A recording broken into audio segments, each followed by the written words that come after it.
नमस्कार दोस्तों, Bihar board class 12th के सभी बच्चों के लिए संस्कृत का एक महत्वपूर्ण क्वेश्चन पेपर लेकर आए हैं।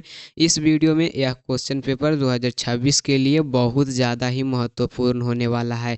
तो वैसे बच्चे जो इंटरमीडिएट वार्षिक परीक्षा फरवरी 2026 में बैठने जा रहे हैं, तो आप सभी के लिए यह क्वेश्चन पेपर ना एकदम वीवीआई साबित होने वाला है, क्योंकि 2026 को देखते हुए इस प्रश्न पत्र को मैंने बनाया है। और आप सभी को इस क्वेश्चन पेपर में जितना ऑब्जेक्टिव प्रश्न होगा, जितना सब्जेक्टिव प्रश्न होगा, जो श्लोक रहेगा, जो गद्यांश रहेगा, सभी चीज़ों को सोल्व करेंगे।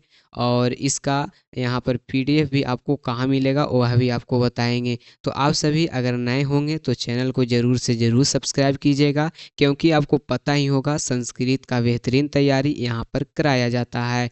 सबसे पहले हम बात कर लें कुछ इन्फॉर्मेशन की। तो यहाँ पर जो छमाही परीक्षा हुआ था, जो 6 मंथ पर होता है, जिसे हम हाफ ईयरली एग्ज़ाम कहते हैं, वह परीक्षा में आपका जो प्रश्न पत्र में ऑब्जेक्टिव का संख्या था वो टोटल 80 था, जिसमें आपको 40 प्रश्नों का उत्तर देने के लिए था। लेकिन आप सभी को ऐसा नहीं सोचना है कि मेरा जो फाइनल एग्ज़ाम होगा उसमें भी 80 प्रश्न रहेगा। तो देखिए, आपके फाइनल एग्ज़ाम में 80 प्रश्न नहीं रहेंगे। जिस प्रकार से यहाँ पे पूर्णांक में टोटल 100 मार्क्स का है ना, तो उसी प्रकार से आपका जो यहाँ पर ऑब्जेक्टिव प्रश्न है वो आपका 100 रहेगा, और उसमें आपको 50 का उत्तर देने के लिए रहेगा। और वो आपका एग्ज़ाम जो रहेगा 100 मार्क्स का होगा। कोई ये नहीं समझे कि 80 मार्क्स का होगा और प्रैक्टिकल ऐड कर दिया गया है, क्योंकि बहुत सारे बच्चे ऐसा सोच रहे हैं कि संस्कृत में अगर प्रैक्टिकल हो जाएगा तो 80 नंबर का एग्ज़ाम हमें फाइनल परीक्षा में देनी होगी, और 20 नंबर का एग्ज़ाम स्कूल में होगा, कॉलेज में होगा। तो ऐसा नहीं होने वाला है। जैसे आपकी परीक्षा होती थी 100 मार्क्स का फाइनल एग्ज़ाम में, वैसे ही होगा। ठीक है। जैसे कि आप सभी को इसमें और थोड़ा सा बता दें कि छमाही परीक्षा में ना 80 ऑब्जेक्टिव दिया गया था ज़रूर, लेकिन आपके फाइनल एग्ज़ाम में ऐसा नहीं होने वाला है। तो चलिए वीडियो को स्टार्ट करते हैं। उससे पहले आपको बता दें कि टोटल यहाँ पर 3 घंटा 15 मिनट समय मिलेगा आपको। इसी समय में आपको पूरा क्वेश्चन पेपर सोल्व करने के लिए रहेगा। ठीक है। यह जो प्रश्न पत्र है साइंस वाले बच्चों के लिए, कॉमर्स वाले बच्चों के लिए और आर्ट्स, और इसके साथ साथ वोकेशनल के साथ जो जिन बच्चों ने संस्कृत लिया है उन सभी बच्चों के लिए यह प्रश्न पत्र है, जो आपके फरवरी एग्जामिनेशन 2026 में बहुत ज़्यादा यहाँ पर 100% वीवीआई साबित होने वाला है। तो चलिए यहाँ पर क्लास को स्टार्ट करते हैं। टोटल प्रश्न 100 रहेगा, जिसमें 5 प्रश्न दीर्घ जो सब्जेक्टिव रहेगा और 100 ऑब्जेक्टिव प्रश्न रहेंगे। तो चलिए क्वेश्चन पेपर पर हम आते हैं। और यहाँ पर भी देख सकते हैं 1 से 100 तक वस्तुनिष्ठ प्रश्न है, मतलब ऑब्जेक्टिव प्रश्न है। 100 में से किन्हीं 50 प्रश्नों का उत्तर दें, प्रत्येक प्रश्न के लिए 1 मार्क्स मिलेगा। तो चलिए क्लास को स्टार्ट करते हैं। सभी बच्चों के पास शेयर कर दीजिएगा। और आपको भी पता होगा संस्कृत की बेहतरीन तैयारी यहाँ पर कराई जाती है, तो चैनल को ज़रूर से ज़रूर सब्सक्राइब कीजिएगा आप लोग। तो चलिए क्लास को स्टार्ट करते हैं। जो बच्चे अभी तक यहाँ पर नए होंगे ना, तो वो अपने दोस्तों के पास भी भेज देंगे, क्योंकि बहुत सारे लोगों को ऐसा कंटेंट नहीं मिलता है। तो चलिए वीडियो को स्टार्ट करते हैं। सबसे पहले हम पहला प्रश्न से चलेंगे। पहला प्रश्न क्या कह रहा है, देखिएगा थोड़ा ध्यान से। और जो प्रश्न आपको याद रहेगा ना, उसका आंसर देने का कोशिश कीजिएगा। मैं आपका आंसर जो है देखूंगा और आपको बताऊंगा कि आपका आंसर गलत है या सही है। तो सबसे पहला प्रश्न है हमारा, तपोवने ब्रह्मचारी पाठ स्वप्न वासव दत्ता नाटक के किस अंक से संकलित है। तो देखिए सबसे पहले यहाँ पर कुछ आपको जानकारी बता देते हैं। जो भी प्रश्न आपके बुक से रहेगा, ऑफिशियल बुक से जो भी प्रश्न रहेगा, उसमें एक भी नंबर आपसे नहीं छूटना चाहिए, क्योंकि जो प्रश्न बुक से रहेगा ना, उसमें मैंने एक एक प्रश्न को बताया है, और एक एक प्रश्न हमारे द्वारा जो बताया गया है वही आएगा। इसके बाहर एक भी प्रश्न नहीं आएगा, मैं लिख कर देता हूँ। तो जो व्याकरण से आता है वो तो मैं नहीं बता सकता हूँ, क्योंकि व्याकरण में बदल बदल कर प्रश्न आते रहते हैं। और जो बुक से रहेगा ना, वो मैं बता दिया हूँ और उसी में से आएगा। ठीक है, चैप्टर वाइज जो मैंने क्लास करवाया है उसमें आप जाकर पढ़ सकते हैं। तो पहला प्रश्न है, तपोवन ब्रह्मचारी पाठ कहाँ से लिया? स्वप्न वासव दत्ता नाटक के किस अंक से संकलित है? तो ये प्रथम अंक, द्वितीय अंक, तृतीय अंक या चतुर्थ अंक, किस अंक से संकलित है? तो ये सही उत्तर हो जाएगा यहाँ पर प्रथम अंक से संकलित है। चलिए दूसरा प्रश्न है, भास के कुल कितने नाटक मिलते हैं? तो देखिए भास के कुल जो हैं 13 नाटक हैं। भाष्य के कितने नाटक हैं? 13 नाटक हैं। जिनको याद नहीं होगा ना वो याद भी करते चलिएगा, ठीक है। तपोवन ब्रह्मचारी किस स्वपन वासव दत्ता के किस अंक से है? तो प्रथम अंक से है। भाष्य के कुल 13 नाटक मिलते हैं। तीसरा प्रश्न में हम आ चुके हैं, अलीकम अलीकम पद का क्या अर्थ होता है? तो अलीकम पद का अर्थ क्या होता है? सत्य होता है, समीप होता है, असत्य होता है, बाहर होता है। तो अलीकम शब्द का अर्थ होता है सत्य यानी असत्य यानी कि झूठ, ठीक है। अलीकम शब्द का अर्थ क्या होता है? असत्य। चलिए चौथा प्रश्न है, सर्वे वृक्षा पुष्पफलय समृद्धा सन्ति। रेखांकित पद जो है पुष्पफलय, ये रेखांकित पद का प्रश्न निर्माण करने के लिए कौन सा इसमें से कौन सा होगा, मतलब कि प्रश्न निर्माण हम कैसे करेंगे? तो चौथा को यहाँ पर सही उत्तर हो जाएगा, ऑप्शन हो जाएगा डी यानी किम। यहाँ पर किम लगा देंगे पुष्प फलय के स्थान पर, तो ये जो है प्रश्न निर्माण हो जाएगा। प्रश्न निर्माण ऐसे होगा कि सर्वे वृक्षा किम समृद्धा सन्ति, किम समृद्धा सन्ति। तो यहाँ पर डी इसका राइट आंसर होगा। नेक्स्ट प्रश्न है, पंचतंत्र नामक नीति कथा ग्रंथ के रचनाकार कौन है? बहुत अच्छा प्रश्न है और ये प्रश्न लगभग 1 2 3 साल पूछा गया है, ठीक है। तो पांचवा प्रश्न का आंसर बताइएगा, विष्णु शर्मा, नारायण पंडित, राजशेखर, कालिदास।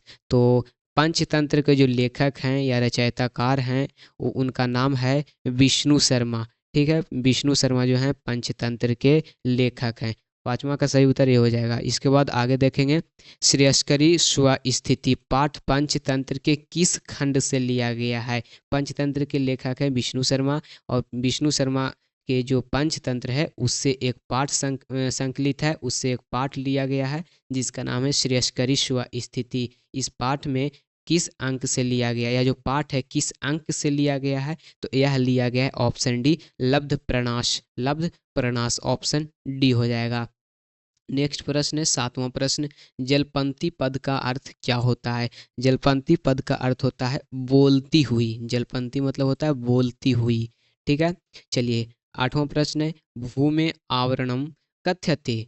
भूमि आवरणम कथ्यते, भूमि का आवरण को क्या कहते हैं? रिक्त स्थान को भरना है तो भूमि का जो आवरण रहता है उसको क्या कहते हैं? तो उसको हम जल कहते हैं, पर्यावरण कहते हैं, वनस्पति या वायु कहते हैं। तो जो भूमि का आवरण है उससे हम कहते हैं ऑप्शन बी पर्यावरण, क्योंकि पर्यावरण में सभी चीज़ों का मतलब कि समाहित है। जैसे जल भी पर्यावरण में मिल जाएगा, वनस्पति भी यही पर्यावरण में मिल जाएगा और वायु यही पर्यावरण में मिल जाएगा। इसीलिए बोला जाता है पर्यावरण क्या है? तो वायु जलम वनस्पति, यानी वायु जल वनस्पति का सम्मिलित रूप है। तो यहाँ पर क्या हो जाएगा? Option B.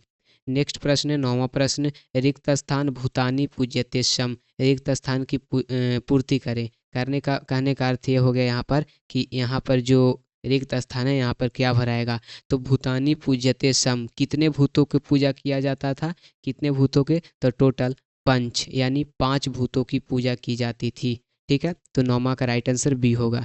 चलिए 10वां प्रश्न, स्यात किस धातु का रूप है? स्यात किस धातु का रूप है? तो 10 का राइट आंसर हो जाएगा ऑप्शन बी अस धातु का। धातु एक बार मैं आपको अच्छे से तरह से पढ़ा दूंगा, आपको चिंता लेने की ज़रूरत नहीं है। चलिए 11वां प्रश्न है, वर्षा वर्णम पाठ रामायण के किष्किंधा कांड से लिया गया है। किष्किंधा कांड से किस सर्ग से संकलित है? चलिए यह आपको पता ही होगा कि वर्षा वर्णम जो पाठ है वो रामायण से लिया गया है। रामायण में एक कांड है किष्किंधा कांड, उस कांड से लिया गया है वर्षा वर्णम। वह किस कांड से लिया गया, मतलब किस सर्ग से लिया गया है? तो 11वां का राइट आंसर हो जाएगा ऑप्शन सी 28वें सर्ग से, 28वें सर्ग से। चलिए 12वां प्रश्न, रामायण के रचनाकार कौन है? तो रामायण के रचनाकार हो जाएंगे महर्षि वाल्मीकि, सबको याद ही होगा। नेक्स्ट प्रश्न है, शारदा रिक्त स्थान समदानदंती, रिक्त स्थान को भरें। शारदा रिक्त स्थान, तो इसका राइट आंसर हो जाएगा ए, मतलब मयूरा। शार्ध मयूरा समदा नदंती, तो इसका राइट आंसर मयूरा हो जाएगा, मयूरा।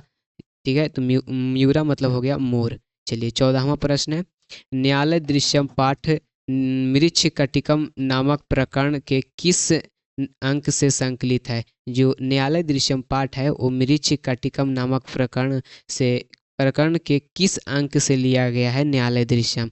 तो 14 का राइट आंसर हो जाएगा ऑप्शन बी, 9वें अंक से, यानी 9वां अंक से लिया गया है मृच्छ कटिकम के। ठीक है, क्या चीज? तो न्यायालय दृश्यम। 15 नंबर प्रश्न है, मृच्छ कटिकम नामक प्रकरण के नायक कौन है? तो 15 का राइट आंसर सबको पता होगा, यहाँ पर 15 का राइट आंसर ए हो जाएगा। नायक कौन रहता है न्यायालय दृश्यम का, या फिर हम कहें मृच्छ कटिकम का? तो राइट आंसर ए हो जाएगा, यानी कि चारुदत्त। तो 15 का ए लगा लीजिएगा आप लोग। 16 नंबर प्रश्न है, न्यायालय में बसंत सेना की हत्या का आरोप किस पर लगा? न्यायालय में बसंत सेना की जो हत्या हुई थी उसका आरोप किस पर लगा था? सकार पर, शोधनक, चारुदत्त या बीरक पर? तो यह जो आरोप है ना वो चारुदत्त पर लगता है। ठीक है, और लगाता कौन है? तो सकार लगाता है। तो 16 का राइट आंसर हो जाएगा आपका सी। नेक्स्ट प्रश्न, विपत्ति काले छिद्रेश्वनार्था बहुली भवंती, यह जो युक्ति है किसकी है? यह जो युक्ति है किसकी है? तो 17 का राइट आंसर हो जाएगा सी, चारुदत्त का। इसका अर्थ हुआ कि जो मतलब जो भी लोग जो रहता है किसी किसी के ऊपर अत्याचार नहीं करता है, तो उस पर जो लोग हैं, मतलब जैसे यह न्यायालय दृश्यम पाठ में किया जाता है, तो चारुदत्त वहाँ पर बोलता है कि मुझ पर अत्यधिक आरोपित ठोका जा रहा है, मतलब मुझे अत्यधिक क्या किया जा रहा है? आरोप में उलझाया जा रहा है। तो यह बोलता है चारुदत्त। 18वां प्रश्न, 10 कुमार चरितम के रचयिता कौन है? तो 10 कुमार चरित के रचयिता जो हैं दंडी हैं, ऑप्शन बी लगा लीजिएगा। ये सब जो रचयिता हैं, लेखक हैं, रचनाकार हैं, ये सब का मैंने एक वीडियो बनाया था, उसमें सभी लेखकों का नाम बताया था आपको। तो वह वीडियो देखिएगा ना, तो उससे आपको 5 से 6 नंबर आपको मिल जाएगा। मैंने उस वाले वीडियो में आपको बताया भी है। 19वां प्रश्न देखेंगे, तो 19वां प्रश्न यहाँ पे 10 कुमार चरितम काव्य की विद्या क्या है? मतलब ये क्या है? 10 कुमार चरित जो है क्या है? नाटक है, कथा ग्रंथ है, पदकाव्य है, या उपन्यास है? तो 19वां का राइट आंसर बी हो जाएगा, यानी कथा ग्रंथ है। ठीक है, कथा भी कह सकते हैं, कथा ग्रंथ भी कह सकते हैं। इसके साथ 20वां प्रश्न देखिएगा, 20 नंबर प्रश्न है, 10 कुमार चरितम किस भाग से संकलित है? 10 कुमार चरितम किस भाग से? तीसरा, 5वां, 7 या 10? कितने भाग हैं?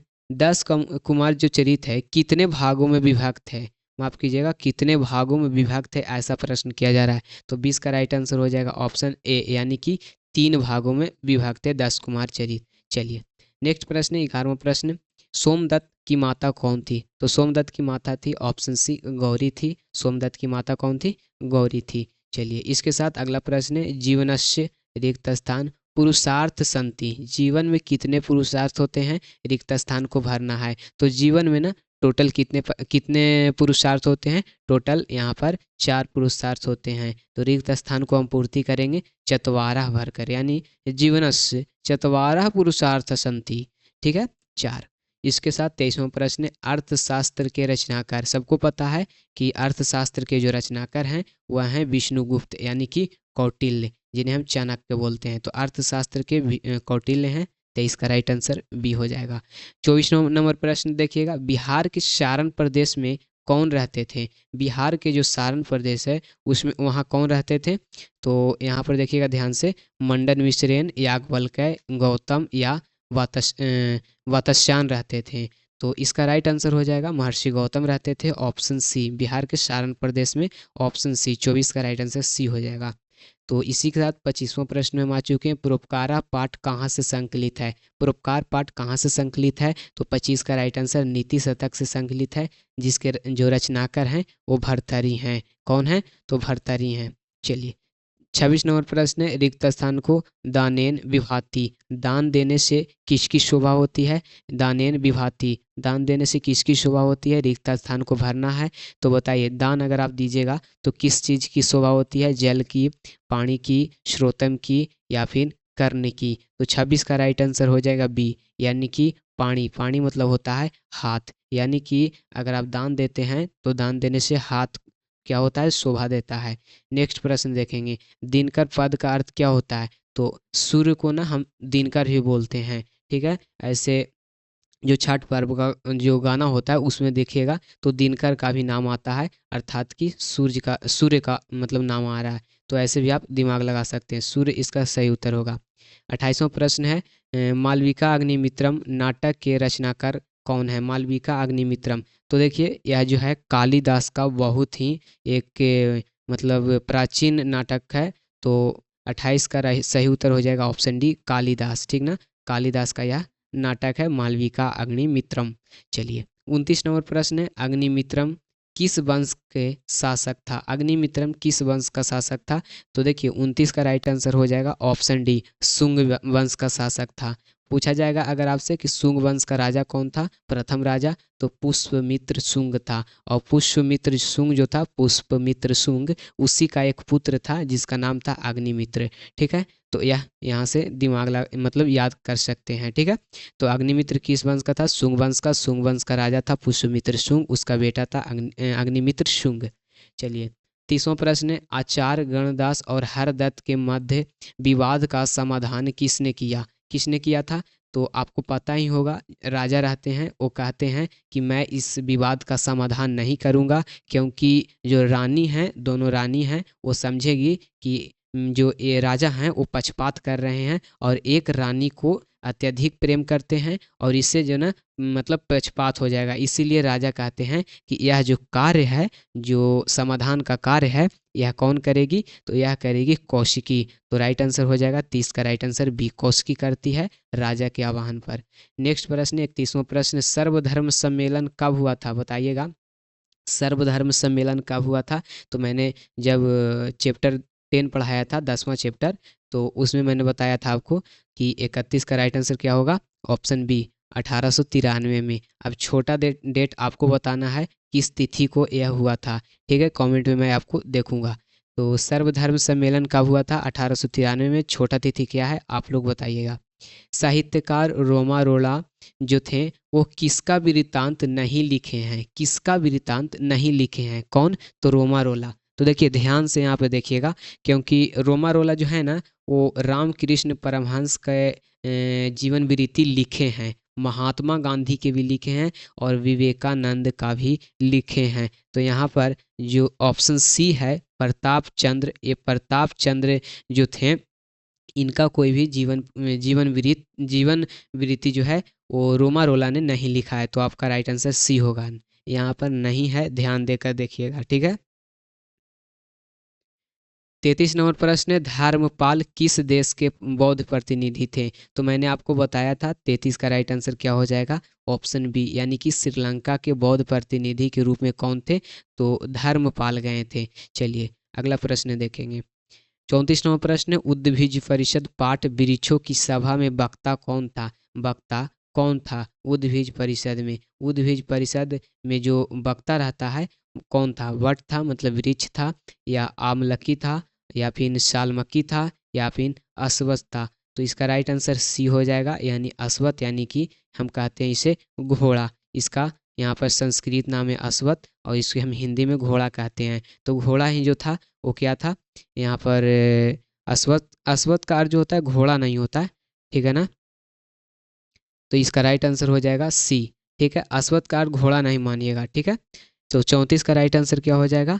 सी हो जाएगा, अश्वत्थ। अश्वत्थ मतलब होता है पीपल का वृक्ष। क्या होता है? तो पीपल का वृक्ष होता है, ठीक है। एक वीडियो में मैंने घोड़ा बता दिया था, तो वहाँ पर आप थोड़ा सा देख लीजिएगा, पीपल होता है इसका अर्थ। चलिए इसके आगे हम देखेंगे 35 नंबर प्रश्न, मधुमास का महीना किसको कहा जाता है? तो मधुमास का महीना जो है ना चैत को कहा जाता है, ठीक है। चैत जो है वह एक हिंदू कैलेंडर के अनुसार नव वर्ष माना जाता है, इसीलिए हम इसको कहते हैं चैत जो है वो मधुमास है। चलिएगा इसी के साथ हम अगला प्रश्न को देखेंगे। 36 नंबर प्रश्न, उद्भिज परिषद पाठ कहाँ से लिया गया? उद्भिज परिषद जो पाठ है वो कहाँ से लिया गया? 36 का राइट आंसर हो जाएगा ऑप्शन ए, प्रबंध मंजरी से लिया गया है। प्रबंध मंजरी से लिया गया है। नेक्स्ट प्रश्न, व्यायाम पाठ किस ग्रंथ से लिया गया है? तो सबको पता है व्यायाम पाठ जो है सुश्रुत संहिता से लिया गया है। जो बच्चे रेगुलर क्लास करते थे, मतलब जो एक चैप्टर से लेकर के मैंने अभी तक 14 चैप्टर तक कंप्लीट पढ़ा दिया है, तो जो रेगुलर क्लास किए हैं ना उनको एक एक ऑब्जेक्टिव पता होगा, क्योंकि मैंने एक भी ऐसा ऑब्जेक्टिव प्रश्न नहीं है जो नहीं बताया है आपको। अगर आप पूर्ण वीडियो देखे होंगे, पूरा वीडियो आप देखे होंगे, अच्छे से पढ़े होंगे, तो आपको वहाँ पर याद भी हो गया होगा। तो ये सब प्रश्न बताया हुआ है। व्यायाम पाठ के जो ग्रंथ से लिया गया वह सुश्रुत संहिता, इसके लेखक हैं मतलब इसके रचयिता हैं आचार्य सुश्रुत। नेक्स्ट प्रश्न देखेंगे 38 नंबर, व्यायामो ही सदापथ्यो वलिना स्निग्ध भोजनम, यानी व्यायाम करने वाले व्यक्ति को कैसा भोजन नहीं करना चाहिए? मतलब कि यह जो पाठ है नहीं करना चाहिए ऐसा भोजन, यह जो श्लोक है वो किस पाठ से लिया गया है? यह जो श्लोक है किस पाठ से उद्धित है? परोपकार से, व्यायाम से, वर्षा वर्णन से, दिलीप वर्णन से। तो देखिए ध्यान से देखिएगा, इसमें व्यायाम की चर्चा की गई है, तो ऑब्वियसली यह जो रहेगा व्यायाम चैप्टर से रहेगा, ऑप्शन बी।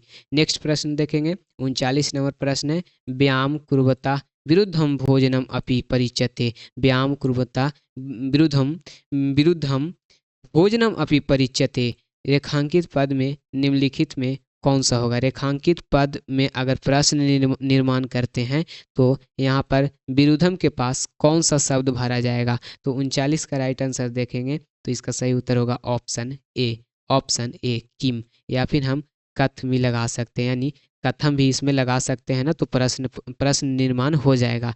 तो 39 का राइट आंसर ए हो जाएगा। इसका प्रश्न निर्माण होगा व्यायामम कुर्वता किम भोजनम अपि परिच्यते, ठीक है, परिपच्यते, तो ये हुआ राइट आंसर ए।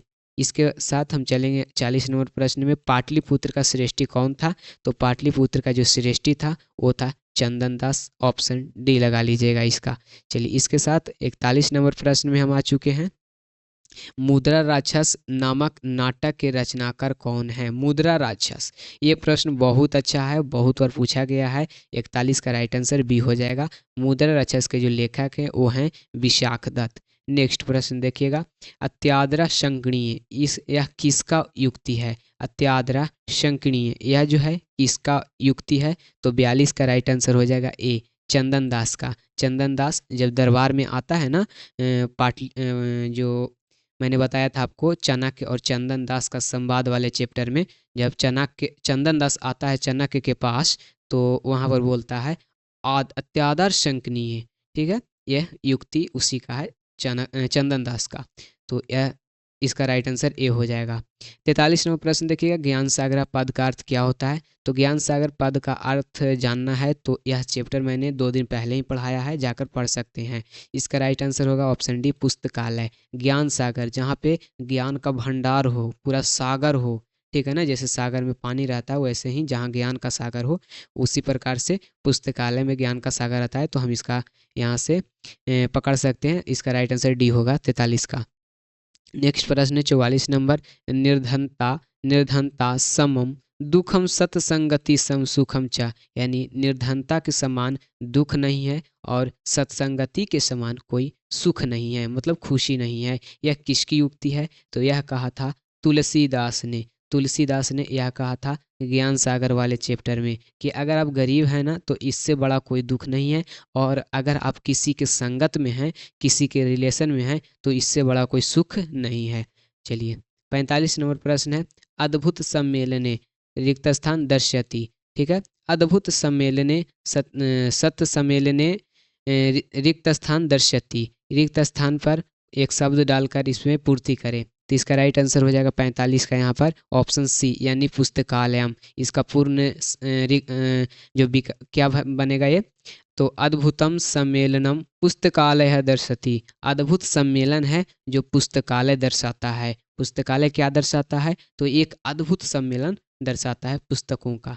नेक्स्ट प्रश्न है 46 नंबर, शताम बानी पुस्तकेषु सर्वथा निषक्कुलुषता लुष्यता निधरूपेण सर्वो सर्वोपकारिणी वर्तते। यह जो है इसमें प्रश्न किया जा रहा है कि रेखांकित पद पर प्रश्न निर्माण करने के लिए यहाँ पर कौन सा शब्द भरा जाएगा, कौन सा शब्द भरा जाएगा यहाँ पर शताम में। तो इसका राइट आंसर हो जाएगा शताम की जगह पे हो जाएगा 46 का राइट आंसर ऑप्शन सी यानी काम। यहाँ पे भरेंगे काम। वाणी पुस्तकेषु सर्वथा निष्कलुषतया निधिरूपेण सर्वोपकाराणि वर्तते। ये हो जाएगा राइट आंसर सी। नेक्स्ट प्रश्न देखेंगे 47 नंबर प्रश्न, रघुवंश के प्रथम राजा कौन थे? रघुवंश के मतलब जो हम राम राज बोलते हैं उसी जिस वंश में भगवान राम थे, तो उस वंश के जो हैं प्रथम राजा कौन थे? तो 47 का राइट आंसर हो जाएगा ऑप्शन ए राजा दिलीप। जिनके बारे में पढ़ना है, ऐसे चैप्टर ये कंप्लीट नहीं करवाए हैं, जल्द ही करवा दिया जाएगा। 48 नंबर प्रश्न, रघुवंशम महाकाव्य में कितने सर्ग हैं? तो 48 का राइट आंसर हो जाएगा ऑप्शन सी यानी टोटल 19 सर्ग है। चलिए, तैत्तिरीय उपनिषद में कितने बलय हैं? यह भी चैप्टर नहीं कराया गया है तैत्तिरीय उपनिषद वाला, तो भर्गवी बारूणी विद्या नाम है उसका। यह इसे नहीं कराए हैं, मैं करा दूंगा जल्दी, यही 2 चैप्टर अभी बचा हुआ है। तैत्तिरीय उपनिषद किस में कितने बलय हैं? तो 49 का राइट आंसर हो जाएगा ए यानी कि टोटल 3 बलय हैं। मैं बताऊंगा कौन कौन सा बलय है। भर्गवी बारूणी विद्या जो है यह तैत्तिरीय उपनिषद के किस बलय से लिया गया है? तो यह जो है ना ये लिया गया है भृगु बलय यानी 50 का राइट आंसर हो जाएगा डी। टोटल कितने बलय हैं? तो 3 बलय हैं, जिसमें से एक आपको पता चल गया भृगु बलय है। आगे मैं आपको बताऊंगा कौन कौन सा है इसे। एकामन का देखिएगा, वा का उच्चारण स्थान। अब देखिए 1 से लेकर के 50 तक जो आपने पढ़ा, जो आपने बनाया, वो आपके किताब से था। और अब जो पढ़ेंगे 51 से लेकर के यहाँ पे 100 तक, वो आपके व्याकरण से प्रश्न रहेगा। ठीक है, तो ये सब प्रश्न याद कर लीजिएगा जो मैंने 1 से 50 तक बताया है, और व्याकरण का प्रश्न यहाँ से हम सोल्व करेंगे। वा का उच्चारण स्थान, तो वा बोलकर देखिए वा का उच्चारण स्थान कहाँ पे आता है। ये सब प्रैक्टिकल प्रश्न है। तो वा का उच्चारण स्थान हो जाएगा वाह। वाह वाह माने दंत प्लस ओष्ठ। वाह जब हम बोलते हैं वाह, तो दांत जो ओठ है वो आपस में स्पर्श होता है और दंत के साथ में होता है। तो एकामन का राइट आंसर क्या हो जाएगा सी यानी दंत प्लस ओष्ठ, दांत और ओठ। चलिएगा 52 देखिएगा, निम्नलिखित में से किस वर्ण का उच्चारण स्थान कंठ है? तो कंठ किस में है? तो का वर्ग में जितना भी आता है ना, का वर्ग में मतलब का खा गा घा ये सब जो आता है ना, इसमें सब क्या है कंठ का है। तो इसमें तो कोई भी ऑप्शन नहीं है का खा वाला, तो इसमें से कोई नहीं होगा। और आगे हम देखेंगे तो 52 का राइट आंसर हो जाएगा आपका डी। जैसे हम आ बोलते हैं ना, तो आ में भी कंठ का उच्चारण आता है और का वर्ग में भी कंठ का उच्चारण आता है। चलिए 53 देखिएगा, मातुहा किस विभक्ति का रूप है? मातुहा, ठीक है ना। तो मातुहा जो है वो देखिएगा 53 का राइट आंसर हो जाएगा सी षष्ठी विभक्ति का। देखिए जो बच्चे बालक शब्द नहीं याद किए हैं, तो बालक शब्द का जो आकारांत पुल्लिंग है वो मैंने बता दिया है, पुल्लिंग जो है ना वो मैंने बता दिया है। अब आकारांत स्त्रीलिंग बता देंगे। और जो बच्चे बालक शब्द का आकारांत पुल्लिंग और बालक शब्द का आकारांत स्त्रीलिंग याद कर लिए, तो कोई भी शब्द उनसे नहीं छूटेगा, मतलब विभक्ति वाला पूरा क्वेश्चन कंप्लीट हो जाएगा। ठीक है, तो मैंने जो पुल्लिंग याद करवाया है ना वो ट्रिक से करवाया है, एक बार में याद हो जाएगा, थोड़ा सा रटना पड़ेगा। बाकी बालक शब्द जन्म तक याद, मतलब बहुत दिन तक याद रहेगा, वो याद कर लीजिएगा। ठीक है, चलिए 54 नंबर प्रश्न देखिएगा, सहायते प्रधाने सूत्र किस विभक्ति से संबंधित है? सहायते प्रधाने, तो सहायते प्रधाने जो है ना वो किसी के साथ में अगर जो रहते हैं तो उसके लिए प्रयोग होता है, सह के लिए, मतलब कि साथ रहने के लिए। तो याद रखिएगा सह के योग में ना तृतीय विभक्ति काम करता है। कौन सा विभक्ति? तृतीय विभक्ति। किसी के साथ में है, जैसे आप अपने दोस्त के साथ हैं, किसी के साथ में जा रहे हैं, किसी के साथ में खेल रहे हैं, तो ऐसा कोई सेंटेंस रहेगा तो उसमें तृतीय विभक्ति कार्य करेगा। तो इसका राइट आंसर सी हो जाएगा। ये सूत्र है, ऐसे सूत्र से ही हम पहचानेंगे कि कौन सा किसके साथ है। तो सहायते प्रधान में तृतीय विभक्ति है।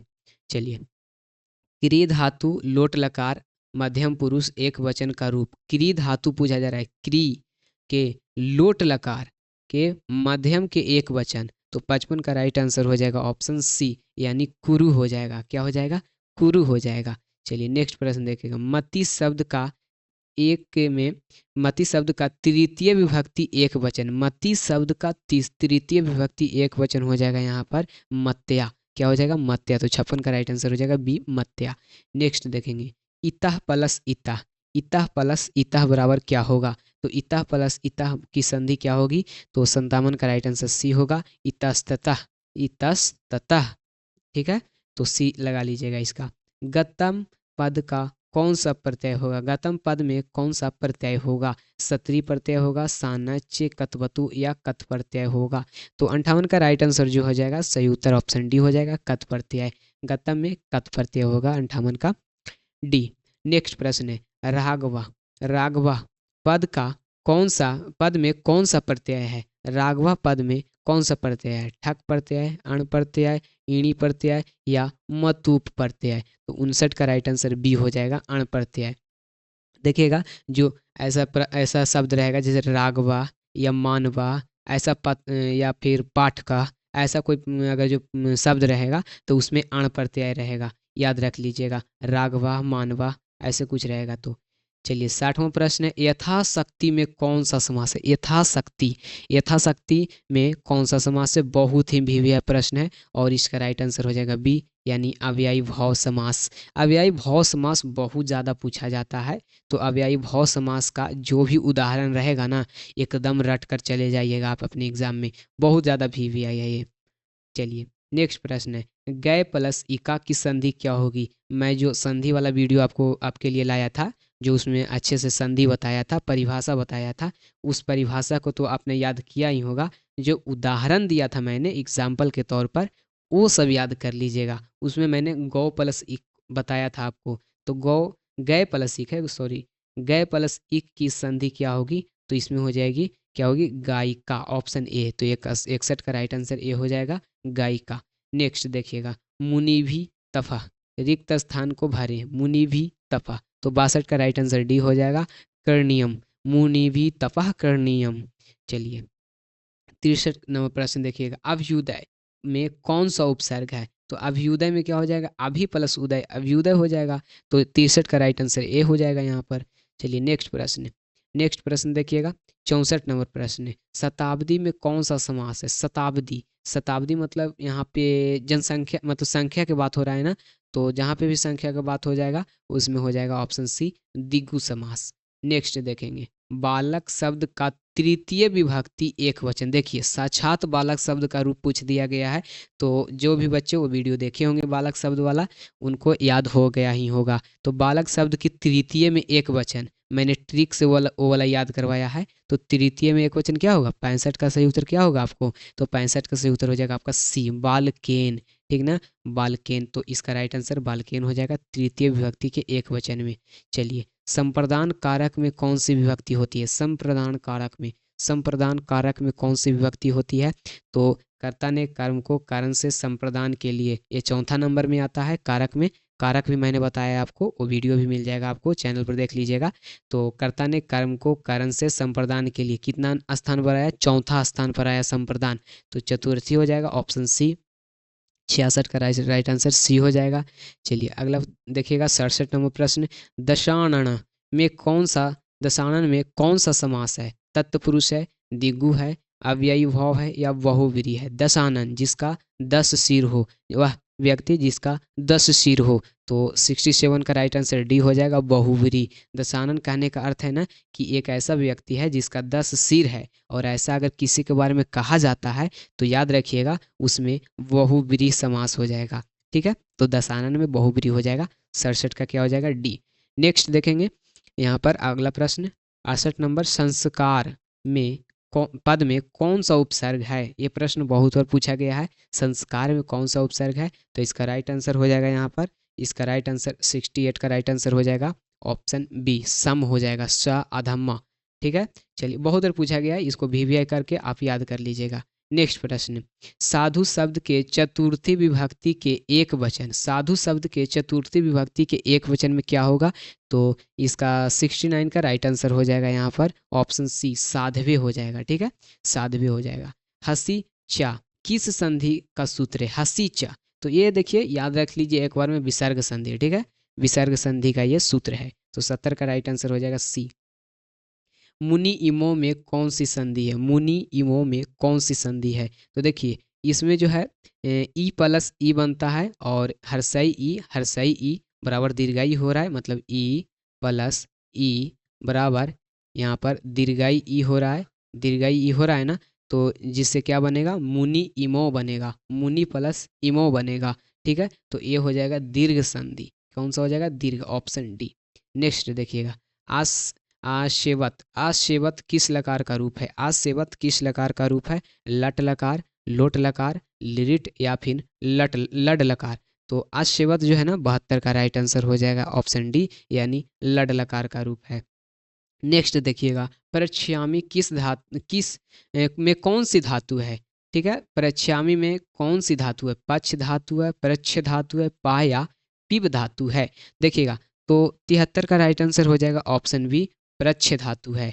नेक्स्ट प्रश्न 74 नंबर प्रश्न देखिएगा, यहाँ पर रिक्त स्थान को भरना है, नमः। रिक्त स्थान को यहाँ पर पूर्ति करना है उचित विकल्प से। तो याद रखिएगा, नमः और कोई भी आगे अगर जो रिक्त स्थान भरने के लिए बोला जाए तो याद रखिएगा हमेशा, इसमें पहले इसका आंसर बता देता हूँ। 74 का राइट आंसर हो जाएगा ऑप्शन डी, यानी कि 74 का राइट आंसर हो जाएगा क्या चीज? Option D, Saraswati. तो इसका हो जाएगा सरस्वती नमः, सरस्वतय होगा ऐसे, ठीक ना, सरस्वतय होगा, ऑप्शन बी। देख लीजिएगा आप लोग, अगर ऐसा रहेगा जैसे पार्वतय नमः ऐसे रहेगा ना, तो याद रखिएगा अंतिम में यहाँ पर आय का उच्चारण आ जाएगा। किसका उच्चारण आ जाएगा? आय का। ठीक है, ये याद रखिएगा।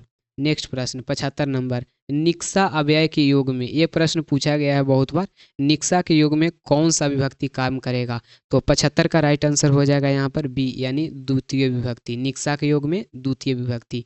इदम जो स्त्रीलिंग शब्द है, स्त्रीलिंग शब्द की तृतीय विभक्ति एक वचन, स्त्रीलिंग मैंने नहीं बताया है, ऐसे बता दूंगा आपको, मैंने अभी पुल्लिंग बताया है। तो इदम शब्द के तृतीय विभक्ति के एक वचन में क्या होगा? तो 76 का राइट आंसर होगा क्या चीज? तो 76 का राइट आंसर हो जाएगा यहाँ पर, 76 का राइट आंसर हो जाएगा यहाँ पर देखिएगा, अनेन या अन्या, अस्या या अश्याम। तो इसका सही उत्तर हो जाएगा ऑप्शन बी, अन्या, यानी कि यहाँ पर अन्या जो है एक वचन का रूप है तृतीय विभक्ति में एक वचन का। नेक्स्ट, पाँच का पद का प्रत्यय देखिएगा, पाँच का पद का प्रत्यय क्या होगा? सीधे याद कर लीजिए, इसका राइट आंसर हो जाएगा सी, नुबुल प्रत्यय होगा, पाँचका में नुबुल प्रत्यय होगा। नेक्स्ट देखिएगा, अम्बुभी, अम्बुभिया पद में कौन सी विभक्ति हो जाएगी? प्रथमा, तृतीय, द्वितीय या चतुर्थी? तो अम्बुभी पद जो है इसमें हो जाएगा यहाँ पर ऑप्शन बी, तृतीय विभक्ति हो जाएगा। नेक्स्ट, मिथिलेयम पद में, मिथिलेयम में कौन सी संधि होगी? मिथिलेयम में कौन सी संधि होगी? तो देखिए 79 में हो जाएगा मिथिला प्लस इयम, मिथिला प्लस इयम हो जाएगा, मिथिला प्लस में क्या हो जाएगा? ई, और ये हो जाएगा या म, मिथिला प्लस इयम। तो मिथिला प्लस इयम जो है ये स्वर है, क्या है? स्वर है, ये क्या है? स्वर है, जिसमें हम देखें तो मिथिला के अंत में क्या आ रहा है? आ रहा है। मैंने संधि आपको पढ़ाया था तो उसमें ऐसे करके आपको बताया था भी कि मिथिला के अंत में क्या आ रहा है? आ रहा है, मिथिला। इसके बाद इयम में क्या आ रहा है? ई आ रहा है। ये दोनों क्या है? स्वर है, ये दोनों क्या है? स्वर है। तो मैंने बताया था जिसमें अगर जो ऐसा आता है तो आ प्लस ई से क्या बनता है? ए बनता है, ठीक ना, और ए क्या है? स्वर है। और अगर स्वर है तो कौन सी संधि होगी? तो 79 का राइट आंसर हो जाएगा ऑप्शन सी, यानी कि यण संधि होगी। इसका राइट आंसर क्या होगा? सी, यण संधि। चलिए नेक्स्ट प्रश्न देखेंगे 80 नंबर, समन्तात, समन्तात का क्या अर्थ होता है? तो समन्तात का अर्थ होता है 80 नंबर प्रश्न में यहाँ पर चारों ओर, 80 का राइट आंसर हो जाएगा सी, चारों ओर होता है। नेक्स्ट, कृतवान पद में कौन सा प्रत्यय है? कृतवान में कौन सा प्रत्यय है? तो कतवतु है, कृतवान में कतवतु, कृतवान में कतवतु। नेक्स्ट प्रश्न, छात्र पठ, छात्र पठ रिक्त स्थान को भरना है, तो रिक्त स्थान को भरना है तो याद रखिए 82 का राइट आंसर हो जाएगा सी, अस्मरणीय। क्या हो जाएगा? अस्मरणीय, ऑप्शन सी। यह क्या है? यह एक पुल्लिंग एक वचन का है जो पाठ के साथ पूरी तरह से मेल खाता है, इसीलिए पाठा के साथ में अस्मरणीय, ये वाला ऑप्शन सी हो जाएगा। क्या है यह? तो यह एक पुल्लिंग एक वचन है। नेक्स्ट प्रश्न 83 नंबर, पितामह पद का स्त्रीलिंग, तो पितामह पद का स्त्रीलिंग रूप क्या होगा? पितामही हो जाएगा। पितामही, ऑप्शन क्या हो जाएगा, ऑप्शन बी, यानी 83 का राइट आंसर बी हो जाएगा, पितामही। नेक्स्ट प्रश्न, अनंतरम के योग में किस विभक्ति का प्रयोग होता है? अनंतरम के योग में कौन सा विभक्ति का प्रयोग होता है? द्वितीय, पंचमी, तृतीय या चतुर्थी? तो 84 का राइट आंसर सी हो जाएगा, तृतीय विभक्ति कार्य करता है अनंतरम के योग में। नेक्स्ट, मम पद का मूल रूप क्या है? मम पद का मूल रूप क्या है? मम पद का मूल रूप हो जाएगा यहाँ पर, मम पद का मूल रूप क्या हो जाएगा? 85 का राइट आंसर हो जाएगा ए, आस्मद। यह जो है ना, आस्मद जो है ना, वो षष्ठी विभक्ति का रूप है। आस्मद किसका रूप है? षष्ठी विभक्ति का, तो याद रखिएगा आस्मद किसका रूप है? षष्ठी का। नेक्स्ट देखिएगा, साधु का स्त्रीलिंग, ठीक है, स्त्रीलिंग अभी तो मैंने नहीं बताया है, पर यहाँ पर बताइए आप लोग, साधु का स्त्रीलिंग क्या होगा? तो 86 का राइट आंसर हो जाएगा आपका सी, साध्वी हो जाएगा, ठीक है, साध्वी हो जाएगा। नेक्स्ट, नधम एहम रिक्त स्थान मत्स्यान अपश्यम, इसका जो रिक्त स्थान है इसको भरना है, तो यहाँ पर 87 का राइट आंसर सी हो जाएगा, चतुरा, ठीक है, 87 का राइट आंसर क्या हो जाएगा? चतुरा। नेक्स्ट, चतुरा हो जाएगा। नेक्स्ट प्रश्न, भक्ता लंबोदरम नमंती रेखांकित पद का समासिक विग्रह क्या होगा? समासिक विग्रह क्या होगा? ये जो लंबोदरम है, जिसका एक उदर है जो लंबा है, यह जो पद है, यह जो शब्द है, इसका समासिक विग्रह क्या होगा इस पद का? तो 88 का राइट आंसर क्या हो जाएगा आपका? सही उत्तर होगा ऑप्शन ए, यानी लंबम उदरम यस्य सा, मतलब उदर है जो लंबा है, लंब उदर है, ठीक है ना, एक व्यक्ति है जिसका उदर क्या है? लंबा है, तो 88 का राइट आंसर ए हो जाएगा। यह जो है पुल्लिंग द्वितीय विभक्ति का रूप हो जाएगा। चलिए नेक्स्ट प्रश्न, जही किस लकार का रूप है? जही किस लकार का रूप है? तो जही जो है, ये सही उत्तर हो जाएगा यहाँ पर लोट लकार मध्यम पुरुष एक वचन का। तो लोट कहाँ गया? यहाँ पर है, ऑप्शन बी लगा लीजिएगा। कौन सा यहाँ पर पुरुष है? तो मध्यम पुरुष है। पूछेगा कौन सा वचन है? तो यहाँ पर एक वचन है, याद कर लीजिएगा आप लोग। जही किस लकार का है? लोट लकार मध्यम पुरुष एक वचन। तो 89 का राइट आंसर क्या हो जाएगा आपका? बी। चलिए इसी के साथ हम अगला प्रश्न में जाएंगे। प्रवासिणी पद किस कौन सी विभक्ति है? प्रवासिन पद में कौन सा विभक्ति है? तृतीय, चतुर्थी, प्रथमा या सप्तमी? तो 90 में जो हो जाएगा, इसमें हो जाएगा षष्ठी विभक्ति एक वचन। तो षष्ठी विभक्ति एक वचन में जो है ना, प्रवासिनी आता है, लेकिन ऑप्शन में षष्ठी विभक्ति नहीं है, तो हम आगे देखेंगे। आगे आता है प्रथमा विभक्ति में भी आता है, और द्वितीय विभक्ति में भी आता है, जो कि बहुवचन में आता है। प्रथमा विभक्ति में आता है और द्वितीय विभक्ति में आता है। तो टोटल जो आता है ये प्रवासिनी, और टोटल 3 विभक्ति में आता है। पहला हो जाएगा आपका षष्ठी विभक्ति में आ जाएगा, इसके बाद आ जाएगा आपको प्रथमा विभक्ति में, इसके बाद आ जाएगा आपको द्वितीय विभक्ति में। तो इसमें आपको प्रथमा विभक्ति मिल जाएगा ऑप्शन सी में, तो 90 का राइट आंसर सी हो जाएगा। तो प्रवासिनी जो है ना, वो प्रथम विभक्ति के बहुवचन में आता है, और द्वितीय विभक्ति के भी बहुवचन में आता है, और यह जो है षष्ठी के एक वचन में भी आता है। तो 90 का सी हो जाएगा। नेक्स्ट देखिएगा, सन्मित्रम का संधि विच्छेद क्या होगा? तो सन्मित्रम का क्या होगा? सत प्लस मित्रम। तो 91 के जो राइट आंसर हो जाएगा ए हो जाएगा, यानी सत plus Mitram, option A. Next, विभेषी पद का मूल रूप है। विभेषी पद का मूल रूप क्या है? तो यहाँ पर विभ हो जाएगा, ऑप्शन बी। 92 का राइट आंसर बी होगा। नेक्स्ट, अन्यायम। अन्यायम में कौन सा समास है? अन्यायम मतलब कि अन्याय एयम। तो 93 का राइट आंसर क्या हो जाएगा? राइट आंसर हो जाएगा आपका बी, यानी तत्पुरुष समास है। तत्पुरुष समास है बी। नेक्स्ट प्रश्न, रुच्यथाना प्रियमाणा रूप जो है, या जो सूत्र है, या उदाहरण है, किस वाक्य के, मतलब किस वाक्य का उदाहरण है? ठीक है, रुच्यथानम प्रियमानम सूत्र का उदाहरण वाक्य निम्न में से कौन सा है? तो देखिए, रुच्यथाना जो प्रियमाना सूत्र है, यह अच्छे लगने के योग में काम करता है। मतलब कोई किसी को पसंद करता है, या कोई कोई किसी चीज़ को मतलब पसंद करता है या अच्छा लगता है, तो अच्छे लगने के योग में रुच्यथाना, रुच्य मतलब होता है अच्छा लगना, रुच्यथाना प्रियमाना, ठीक ना। तो इस सूत्र का प्रयोग होता है अच्छे लगने में। तो इसमें देखना होगा कि किस में अच्छा लगने की बात की जा रही है। तो इसमें अच्छे लगने की बात किस में की जा रही है? बालिका पुष्पेभ्य सप्रीता सप्रियहति पिता पुत्र कुध्याति क्रुध्याति। इसके बाद ऑप्शन सी है महाम फलानी रोचनते। ऑप्शन डी है मुक्तये हरि भजति। तो इसका जो ऑप्शन सी है ना, यह जो है एक अच्छा लगने का उदाहरण दे रहा है। जैसे महाम फलानी रोचती, मुझे फल पसंद है या मुझे फल अच्छा लगता है, तो इसमें पसंद का बात हो रहा है। तो रुचिथाना प्रियमाना भी तो यही कहता है कि जो पसंद है, जो अच्छा लगना है, वहीं पे हम काम करेंगे, यानी रुचिथाना प्रियमाना ऑप्शन सी हो जाएगा। नेक्स्ट देखिएगा, सामाजिक पद का प्रत्यय क्या हो जाएगा। तो सामाजिक में यहाँ पर ऑप्शन सी इनी प्रत्यय है। सामाजिक में कौन सा प्रत्यय है, इनी प्रत्यय। 95 का राइट आंसर सी। नेक्स्ट देखिएगा, यतश्च निर्धारणम किस कारक का विधायक सूत्र है। यतश्च निर्धारणम किस कारक का विधायक सूत्र है। तो 96 का राइट आंसर हो जाएगा डी, आपादान कारक का। नेक्स्ट देखिएगा, शाह आचार्यात संस्कृत संस्कृतम अधीते। वाक्य में आचार्यात जो है, ये वाला आचार्यात जो है, वो पद में पंचमी विभक्ति किस सूत्र से लग रहा है, किस सूत्र से लग रहा है। तो याद रखिएगा यहाँ पर शाह आचार्यात संस्कृतम अधीत्य। तो 97 का राइट आंसर हो जाएगा ऑप्शन सी, यानी अख्यात प्रयोग, यानी अख्यात प्रयोग जो है इस सूत्र में यह पंचमी विभक्ति आता है और यहीं पे काम करता है पंचमी विभक्ति में यह सूत्र।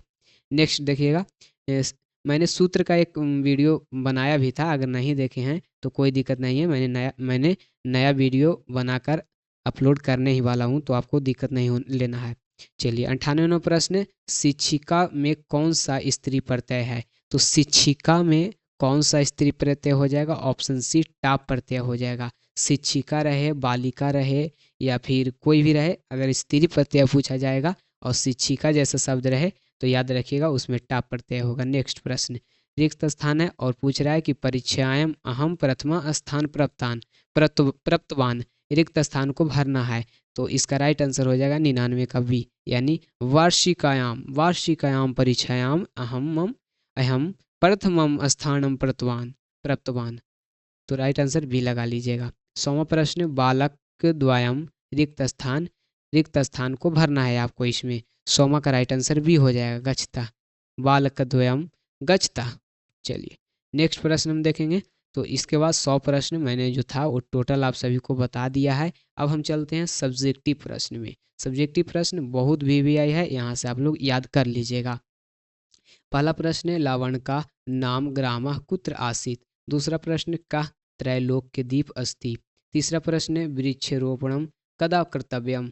चौथा प्रश्न है, वर्षासु नवम जलम कीदृशम भवति। पांचवा प्रश्न है, सोमदत्ता कीदृशः आसीत्। छठा प्रश्न है, महिष्मति ग्रामः कुत्र आसीत् कैंचितः प्रसिद्ध है। सातवां प्रश्न है, के सत्पुरुषा। और यहाँ पर 8वां प्रश्न, सर्वधर्म सम्मेलने विवेकानंद भाषण आरंभे किम संबोधनम, क्या संबोधन किया। कीदृशम कर्म व्याम संगीतम कथ्यते। इसका जो भी आंसर है, ये 10 प्रश्नों का ये आंसर मैंने आपको यहाँ पर दिया है। तो पहला प्रश्न था आपका, लवण का नाम ग्राम कुत्र आसीत। तो लवण का नाम का ग्राम जो था वो राजगिरी में था, आपका राइट आंसर हो जाएगा राजगिरी।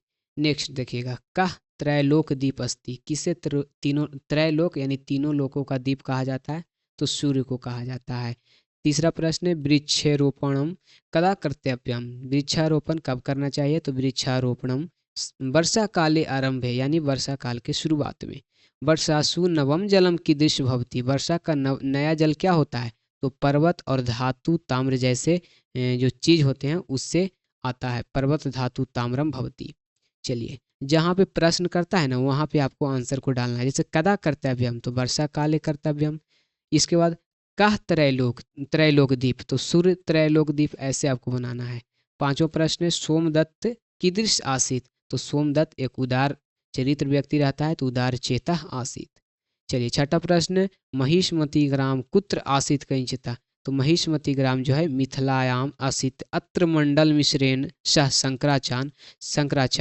शंकराचार्य यानी मंडन मिश्रेण और शंकराचार्य के बीच में शास्त्रार्थ हुआ था, वह हुआ अति एवं प्रसिद्ध। इसीलिए महिष्मति ग्राम जो है वो बहुत प्रसिद्ध है। कहाँ है ये, मिथिला में है। ठीक है, महिष्मति ग्राम कहाँ है, मिथिला में है। और ये क्यों प्रसिद्ध है, तो मंडन मिश्रेण और शंकराचार्य के बीच में यहाँ पर शास्त्रार्थ हुआ था, इसलिए प्रसिद्ध है।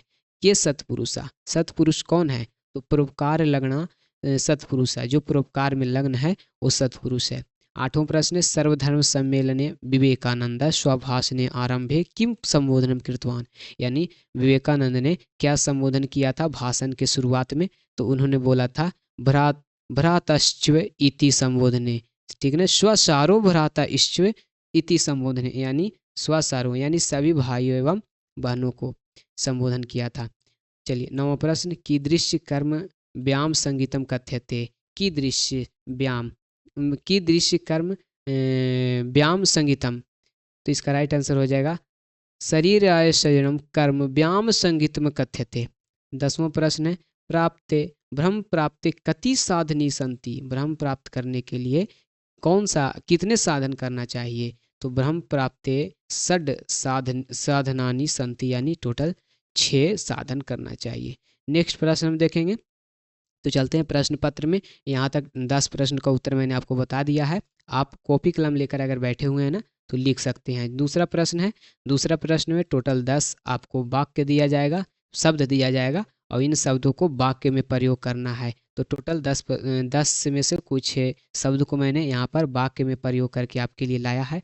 पहला शब्द है निरीपा, निरीपा मतलब होता है राजा, राजा का क्या बनेगा, तो मगधे एकह राजा आसीत, यानी मगध का एक राजा था। दृश्यन्ते पुस्तकालय सर्वजन हिताय ग्रंथ संकलित दृश्यन्ते, ठीक है। चलिए नेक्स्ट प्रश्न देखिएगा, सुतीर्थार्था मया सुतीर्थार्था भिन्या विद्याय सुशिक्षात। नेक्स्ट है पूरा, पूरा दर्शतो नाम राजा आसीत, दशरथो है, दशरथ है यहाँ पर, दशरथो नाम राजा आसीत। आदाय छात्रा पुस्तकम आदाय गृहम अगछात, उधानम मम गृह समीप उधानम अस्ति, ये सब ना लिख लीजिए, ये सब आने वाला है आपके एग्जाम में। यंती वर्षा काले प्रवासिणीय गृह यंती। चलिए इसके बाद हम अगले प्रश्न को अगला प्रश्न को देखते हैं, तीसरा प्रश्न को। तो तीसरा में 2 आपको यहाँ पर श्लोक दिया जाएगा, जिसको किसी एक को 2 यहाँ पर देख सकते हैं, किसी एक को हिंदी या संस्कृत में आपको क्या करना है, तो श्लोक का अर्थ लिखना है। तो चलिए मैंने तो यहाँ पर दोनों श्लोक का अर्थ लिखा है, जो भी आपको लिखने का मन होगा वो लिख सकते हैं। तो पहला श्लोक का अर्थ यहाँ पर मिल जाएगा, देख सकते हैं।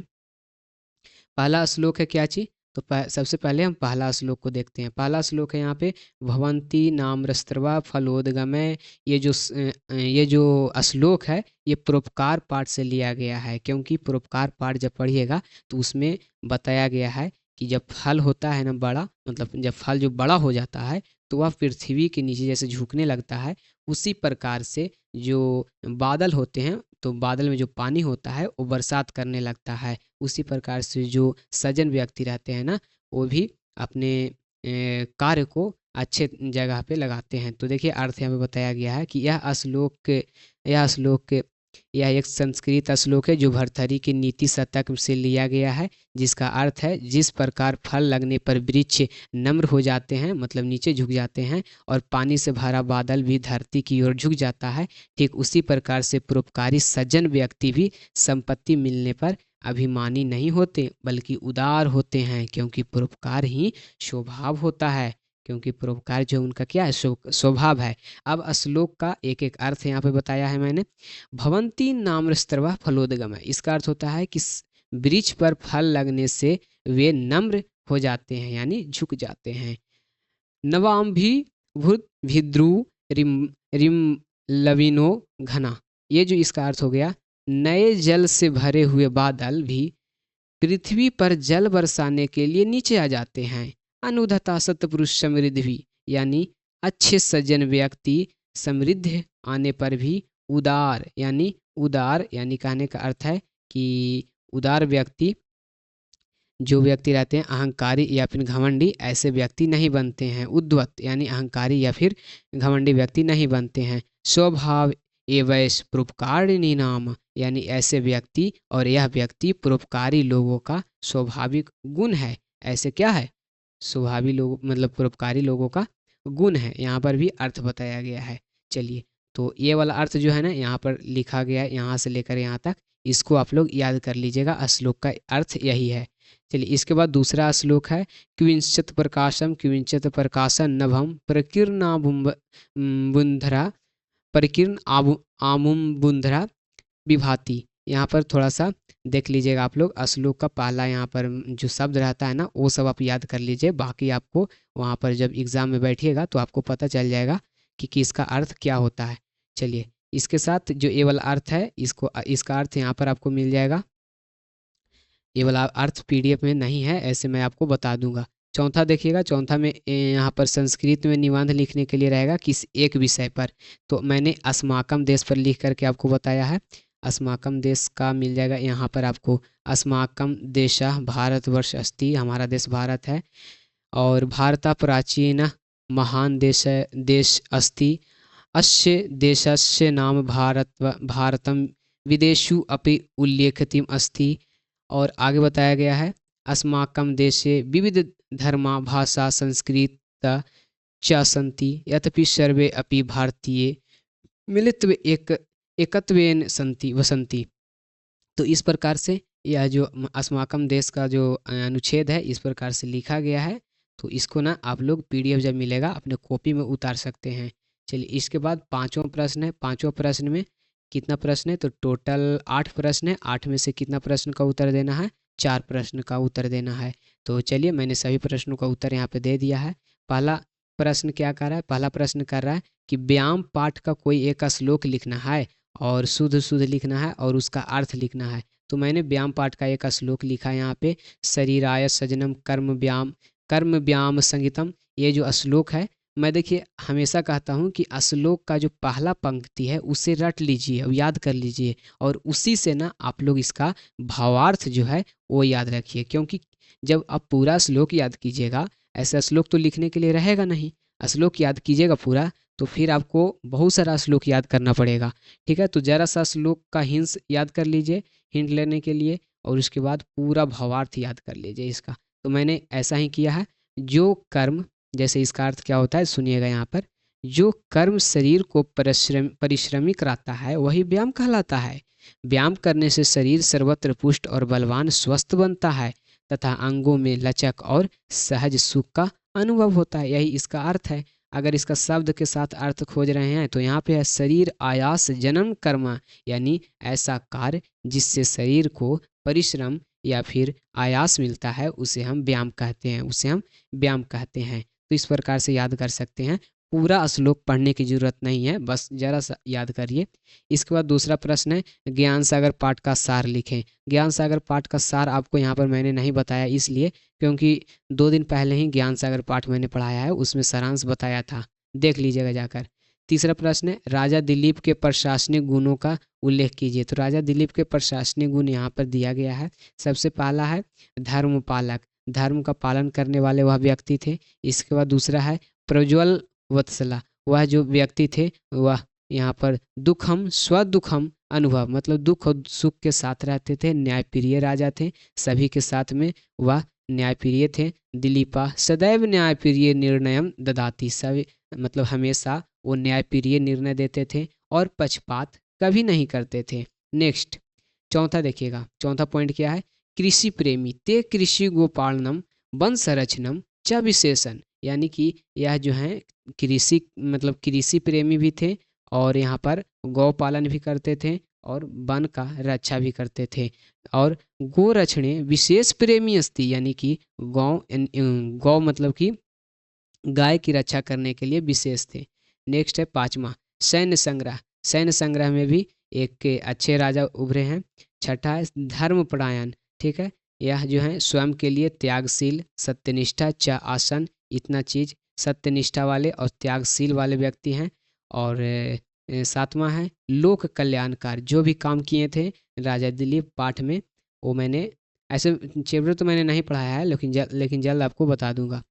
दिलीप केवलम राजस्व विस्तारम नाम, मतलब केवल वह राज्य विस्तार के लिए नहीं बल्कि चिंतयाम अपितु सर्वदा प्रजनम सुख समृद्धि, यानी प्रजा के साथ वो सुख समृद्धि के साथ काम करते थे।